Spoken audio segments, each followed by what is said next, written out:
We came to Israel for various things, but the most important thing is it was our Israel launch of our new organization that we established in September called the Conference of Christian Presidents for Israel.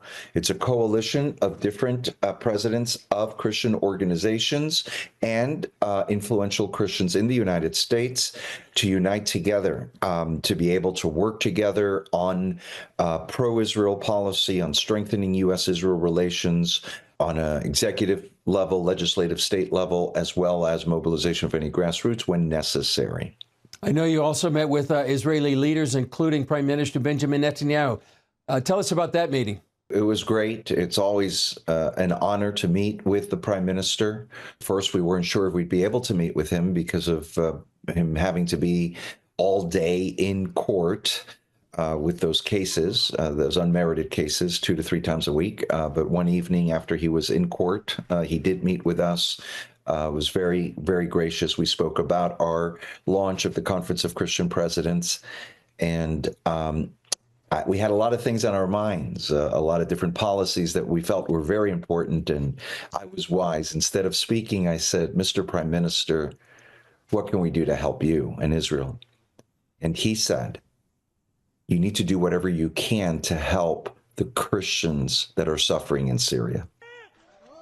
Wow. And just imagine, with all that's on Israel's plate, all the different fronts, the internal battles, et cetera, that was primarily what was on his heart and how we can help. Tell us also about, you talked about Judea and Samaria. Yes, we did visit Ariel. We were with Heather Johnson, who works very extensively on her initiative in Israel. It also seems to be a very critical time because President Trump has announced he'll be making a decision about Judea and Samaria. Is this a very timely moment for the future of what some people call the West Bank?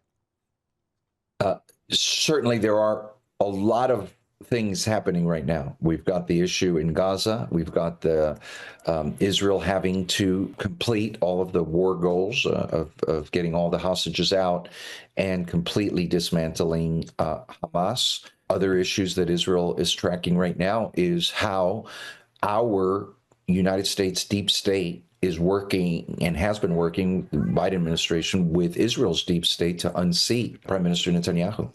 Tell us about the final thoughts you have about this new organization you've just inaugurated here in Israel.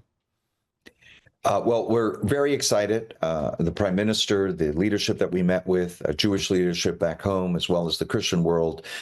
There's many, many great organizations in support of Israel doing great work. And we think that as we coalesce as one, we'll have a greater voice, greater impact on strengthening the U.S.-Israel relations, on blessing Israel, on combating anti-Semitism. So we're very excited about what God's doing and the potential of this organization. All right, Mario Bramnick, thanks for joining us on Jerusalem Dateline. Thank you.